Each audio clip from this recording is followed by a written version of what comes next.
जय हिंद। चलिए आज हम लोग 12th इंग्लिश के जो बुक का ऑब्जेक्टिव सीरीज चल रहा है पोइट्री सेक्शन का, उसको हम लोग आगे बढ़ाते हुए चैप्टर 7 कंप्लीट करेंगे। और इसमें टोटल आपको चैप्टर जो मिलेगा, टोटल आपको 10 चैप्टर मिलेगा। इसके बाद 3 चैप्टर और है। तो अगर आप लोग पीछे वाला नहीं देखे तो प्लीज़ आप लोग एक बार पीछे वाला देखिए। अगर आप हमारे चैनल को सब्सक्राइब नहीं किया तो प्लीज़ आप लोग सब्सक्राइब कर लीजिए और बेल आइकन भी दबा लीजिए, क्योंकि डेली आपको ये सीरीज़ आपको मिलेगा तो पता चलते रहेगा, ठीक है। और आप लोग अपना अपना स्कोर भी करेंगे। जब मैं आपको ये आपके सामने जब ये क्वेश्चन जाएगा तो आप वीडियो को पॉज करेंगे, पहले आप आंसर करेंगे, फिर मैं जो दोबारा बोलूँगा उसको मैच कर लेंगे कितना आपका आंसर आप सही करते हैं, ठीक है। अब फिर कहीं कोई दिक्कत परेशानी होगा तो आप उसको सुधार कर सकते हैं और कमेंट्स में बताएंगे कि मेरा इतना सही हुआ, ठीक है। तो चलिए बढ़ते आगे और जानते हैं चैप्टर 7 की क्या कैसे है, ठीक है। तो देखिए चैप्टर का नाम क्या है, मैकाविटी द मिस्ट्री कैट या मिस्ट्री कैट। मिस्ट्री मतलब होता है एक रहस्यमयी, एक रहस्य बना हुआ, रहस्यमयी। रहस्यमयी मतलब क्या हो, एक पहेली टाइप का जिसको सुलझाना नामुमकिन हो, इस टाइप का। तो एक ऐसी कैट है जिसका नाम क्या है, मैकाविटी। और इस मैकाविटी का जो कंपेयर किया गया ना, तो नेपोलियन से किया गया। और ये मैकाविटी किस चीज़ को दिमाग में रखते हुए इस मैकाविटी का यहाँ पे वर्णन किया गया, तो हमारे सोसाइटी में या हमारे इर्द गिर्द जो क्रिमिनल टाइप के लोग होते हैं, जो मास्टर क्रिमिनल होते हैं, वो जब भी कोई क्राइम करते हैं तो अपने पीछे कोई सबूत नहीं छोड़ते हैं।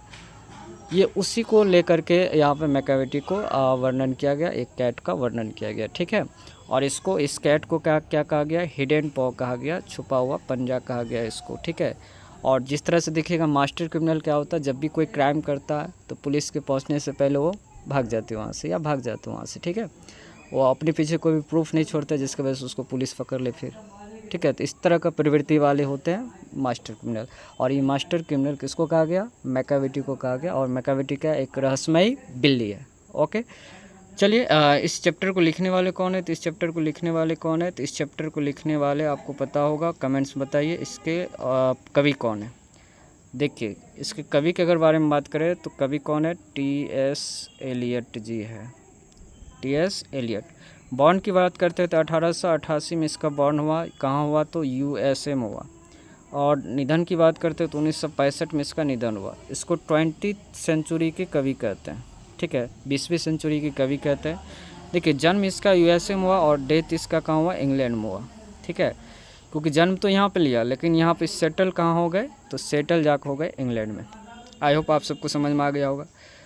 चलिए एक एक करके हम लोग क्वेश्चन करते हैं और आप लोग भी आंसर करिएगा और बताइएगा प्लीज़ ज़रूर, ठीक है। चलिए देखते हैं इसका पहला क्वेश्चन का आंसर कीजिए आप लोग।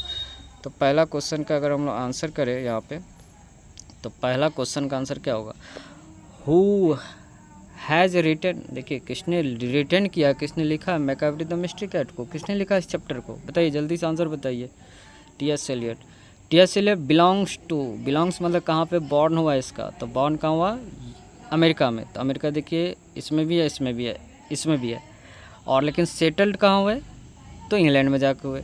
तो बताइए शुरुआत में अमेरिका होना चाहिए, बाद में इंग्लैंड होना चाहिए। तो शुरुआत में यहाँ पे अमेरिका तो है लेकिन बाद में इंग्लैंड नहीं है।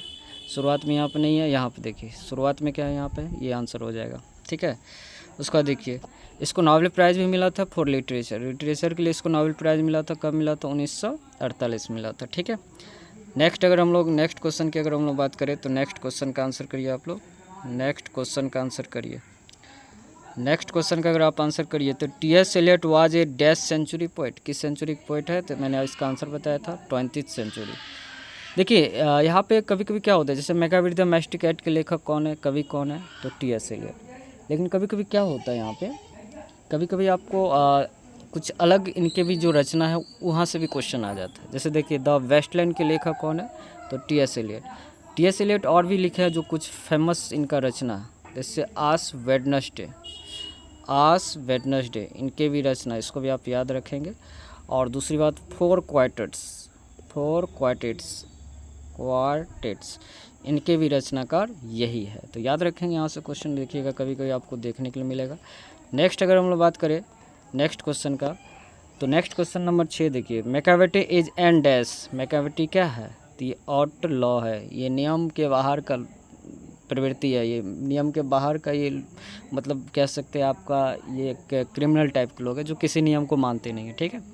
Macavity is called a dash, Macavity को क्या कहा गया?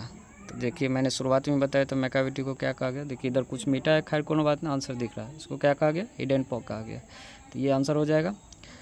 नेक्स्ट अगर हम लोग बात करें, नेक्स्ट क्वेश्चन नंबर देखते हैं यहाँ पे। नेक्स्ट क्वेश्चन देखिए यहाँ पे, नेक्स्ट अगर हम लोग क्वेश्चन की बात करें तो क्वेश्चन नंबर आपका 8, इसका आंसर करिए जल्दी से आप लोग। He is called the bafflement, bafflement का मतलब आप कह सकते हैं कन्फ्यूजन, कन्फ्यूजन का मतलब समझ से बाहर हो, ठीक है, तो उसको ही तो कन्फ्यूजन कहते हैं, जो समझ में ना आए। तो मैकाविटी देखिए कन्फ्यूजन बना हुआ है, क्योंकि ये कोई भी क्राइम करता है तो अपने पीछे प्रूफ नहीं छोड़ता, पुलिस जब पहुंचते हैं वहाँ से गायब हो जाते हैं, तो भाई ये सभी के लिए तो कन्फ्यूजन बना हुआ। तो ये कहाँ के लिए, किसके लिए कन्फ्यूजन बना हुआ? तो स्कॉटलैंड यार्ड, स्कॉटलैंड यार्ड का मतलब क्या है? ये लंदन पुलिस के क्या है, लंदन पुलिस या इंग्लैंड पुलिस के क्या है, हेडक्वार्टर है, पुलिस हेडक्वार्टर है स्कॉटलैंड यार्ड। ये वहाँ के पुलिस के लिए क्या है, ये सरदर्द बना हुआ है, कन्फ्यूजन बना हुआ, क्योंकि ये पकड़ से ही बाहर है, क्राइम करती है और फिर गायब हो जाती है वहाँ से, फिर पता ही नहीं चलता है कि कौन किया है, ठीक है। तो आपको यहाँ पे याद रखिए, he is called the bafflement for, ये किसके लिए कन्फ्यूजन बना हुआ है? तो स्कॉटलैंड यार्ड के लिए। देखिए 9 नंबर क्वेश्चन वहाँ से देखिए, what is Scotland yard, Scotland yard क्या होता है? अभी मैंने जस्ट बताया कि लंदन पुलिस का हेडक्वार्टर होता। क्या अमेरिकन पुलिस होगा? नहीं। आयरिश पुलिस होगा? नहीं। जर्मन पुलिस होगा? नहीं। कौन सा पुलिस होगा? Headquarter of London police. Next बात करते हैं, Macavity breaks the law of dash, Macavity देखिए लॉ तोड़ती है, किसका लॉ तोड़ती है? तो ग्रेविटी का लॉ तोड़ती है। ग्रेविटी का लॉ क्या होता है कि कोई भी वस्तु अगर ऊपर गया तो फिर उसको नीचे आना, ठीक है।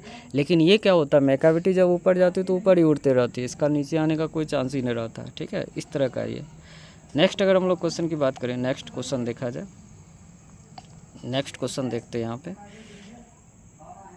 तो ग्रेविटी के लॉ को क्या करते हैं? ब्रेक करते हैं। आप नेक्स्ट क्वेश्चन की बात करते हैं, Macavity is a dash cat, किस तरह का कैट है? तो जिंजर कैट है, इसको लंबा और पतला, लंबी और पतली कैट कहा गया इसको, ठीक है, जिंजर याद रखेंगे। Macavity Suez his head like a dash, उसका जो हेड होता है ना जब वो चलती है तो वो स्नेक जैसा लगता है, ठीक है, याद रखेंगे। Macavity is called the dash of depravity, depravity मतलब क्या, ये किस प्रवृत्ति के दिखते हैं, किस तरह से दिखते हैं? तो ये मॉन्स्टर तरह दिखते हैं, मॉन्स्टर मतलब राक्षस प्रवृत्ति के दिखते हैं। एक देखिए, मुंगो जेरी एंड ग्रीडल बॉर्न आर ऑल्सो डैश, ये दो गो है जान, ये भी एक प्रकार की कैट, ये मतलब कह सकते हैं क्या, मैकाविटी का आप एक पार्टनर है, एक चेला टाइप का है, क्योंकि मैकाविटी जब भी कोई क्राइम करता है तो इस दोनों कैट को रखते हैं और प्रूफ के लिए कि तुम बताओ इससे कि मैंने कोई क्राइम नहीं किया, तो पुलिस को बताने के लिए इस दोनों को समझिए तो एक सबूत के तौर पर रखते हैं। तो ये भी क्या है, तो ये भी एक प्रकार के cat. The poet, next question देखिए, द पोइट, अगला बढ़ाते हैं इसको, नेक्स्ट क्वेश्चन करते हैं इसका आंसर।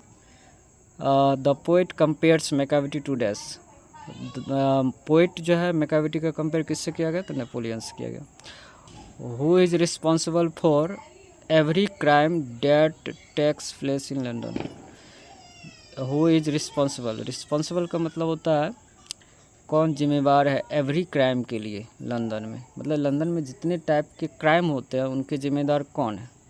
तो उनके जिम्मेदार हैं आप कह सकते हैं मैकाविटी, ठीक है। नेक्स्ट क्वेश्चन है, लास्ट क्वेश्चन आप लोग करिए, Macavity is full of dash, Macavity किस चीज़ से भरा हुआ है? तो मैकाविटी किससे भरा हुआ है? तो डिसीटफुलनेस से भरा हुआ है। डिसीटफुलनेस का मतलब होता है धोखेबाज, सिर्फ धोखे से भरे हुए हैं, ठीक है। तो ये रहा इनका पूरा आपका मैकाविटी द मैस्टिकेट का जो इम्पोर्टेंट क्वेश्चन है ये है, और इससे बाहर आपके एग्ज़ाम में क्वेश्चन बिल्कुल नहीं रहेगा। आपके इन्हीं चैप्टर से इस जो भी आपके महत्वपूर्ण हो सकते हैं मैंने आपके सामने क्वेश्चन दिया है, ठीक है। मिलते हैं हम लोग नेक्स्ट वीडियो में, तब तक के लिए बाय बाय, टेक केयर, और कोई दिक्कत परेशानी होगा तो आप हमें बताएंगे ज़रूर, और मिलते हैं हम लोग नेक्स्ट वीडियो में, अपना स्कोर ज़रूर बताएंगे, ठीक है। जय हिंद।